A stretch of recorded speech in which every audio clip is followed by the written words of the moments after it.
So how exactly does one design an online RTS experience where the base you build doesn't go offline even when you log out of the game? This was my main question for the developers of Coloniser, and at the end of the video you will learn their answer to this and many other questions.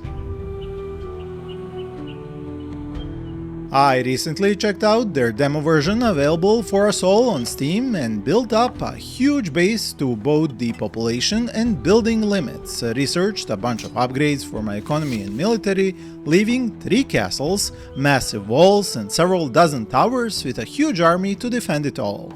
Did I find it still standing when I came back 24 hours later, or was it destroyed? Stick around to find out. So let's start at the beginning of the story. If you follow my channel regularly, I have told you about Coloniser before as a base building RTS game whose developers want to create somewhat permanent but still time-limited online matches which last for weeks or even months. The gameplay will be familiar to every Age of Empires fan, but with several notable twists. First of these is that you don't host online matches but join a server run by the developers. Even in the demo version, you could pick from USA or Europe-based servers with a maximum player count of 30. I know that 30 players sounds outlandish to Age of Empires or Age of Mythology players, but these maps are equally outlandishly massive and filled with trees, stone and gold deposits, as well as a number of other features I will explain along the way. So as you jump into one of these servers, you're given just a Justicar hero-like unit which can fight, construct buildings and collect resources. Once he constructs you an HQ, that is when peasants can be recruited to jumpstart your economy, first with food, then wood, after that stone and lastly gold. While there is another resource you will soon discover you need, but don't know how to gain. That one is called Valor. Yes, as you probably noticed by now, both the UI and controls are not finished, and obviously missing features. The devs are going to add the ability to customize hotkeys soon, as well as rework these other elements to a higher standard. The base building part is quite straightforward. Your peasants have a build menu consisting of a large number of buildings, most of which are locked out until you go up to the next era or unlock individual buildings as tech upgrades from other already available for building, like how the archery range and stables get unlocked through the barracks. You can keep constructing homes until you hit the maximum population of 200. Farms around windmills to gather food, lumber camps near forests and so on. Scouts are recruitable from the HQ and they will help you discover new deposits of stone and gold further away from your starting position, as those can be mined out quite quickly. Almost all upgrades for peasants to work faster or carry more resources cost only basic resources corresponding to that job. But once you figure out this basic gameplay side comes the second twist of Coloniser. Upgrading your HQ to the next era level requires that last resource type I mentioned before, called Valor. This can be translated as aggression points, because the way you earn these is by taking your hero Justicar and a few of your basic units to destroy NPC camps or clear out neutral animals. Meaning the game forces you to move out of your base for both basic resources like gold and stone and for the final Valor resource, which requires actual conflict. Do note that resources will also respawn over time to facilitate playing on the same server and map for days or weeks. No player can avoid coming out to fight eventually, meaning one turtle can't show up and backstab 2 other players by first letting them fight it out, as they will have used the points earned in these fights to tech up in advance. Now, the devs did mention that they are going to make sure different tribes, factions you can choose, can earn these Valor points in different ways.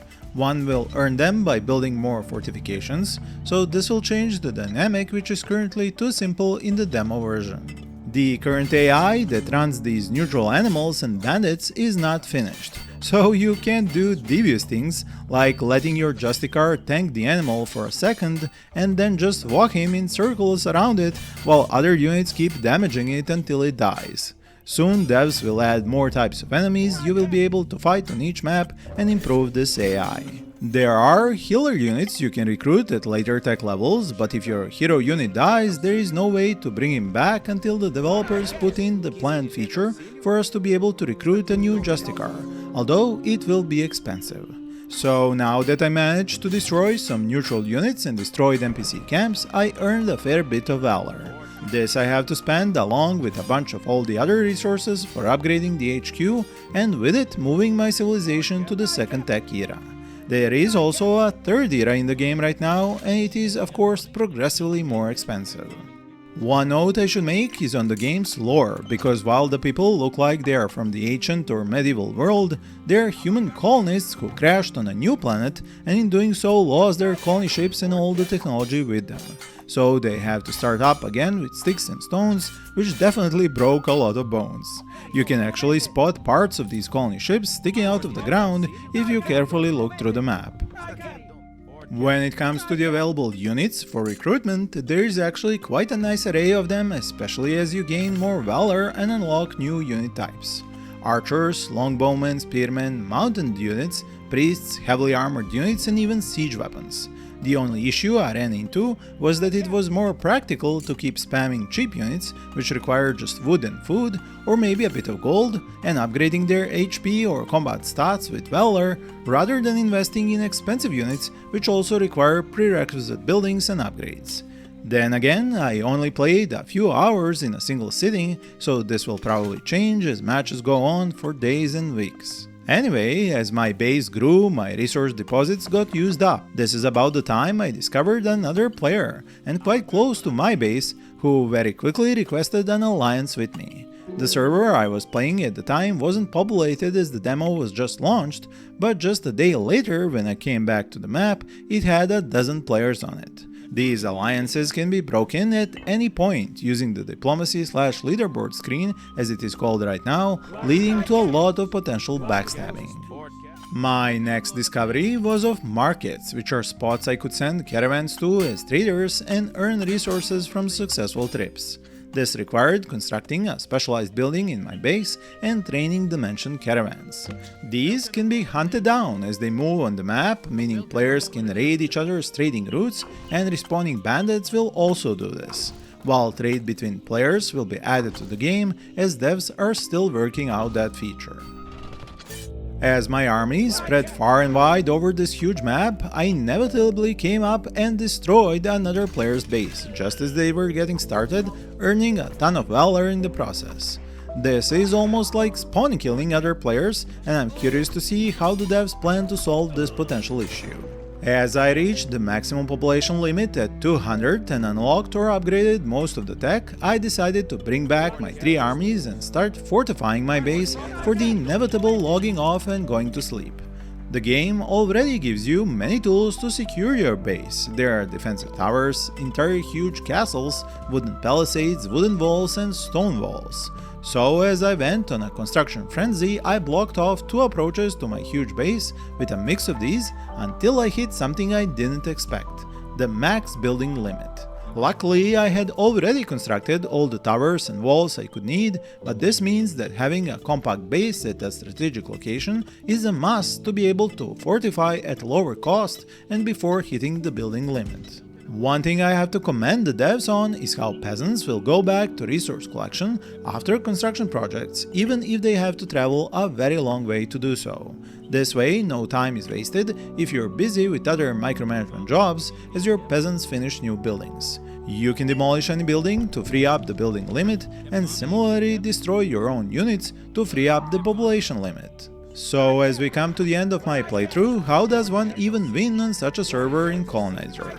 Well, by being the player with the highest amount of earned valor before the server timer runs out. Devs even plan to create rewards for players who win in the planned metagame design. Since not all players can spend the same amount of time, servers will be available with different match lengths. One feature which I was missing was being able to give my army formation orders, and devs confirmed to me they are working on adding this to the game along with unit stances. Now you are probably wondering what happened to my base after I left the game for 24 hours. Well, let me show you. No, this isn't my base, it's my ally's base, which despite all the walls and towers did get raided as he was offline, but looking over to my own base, it was left intact. The siege weapons currently in the game do outrange player defensive buildings, but the devs explained to me that they plan to add upgrades which will allow towers, walls and strongholds to defend your base even when you are offline, and if you design your base well, you will have something to return to just like I did. I hope you enjoyed this gameplay overview of Coloniser and its current demo version and will give it a try for yourself. While you can share your feedback or questions directly here in my comments section, which the devs will read, or in the developer's official Discord linked down in the description. Thank you for watching and happy gaming!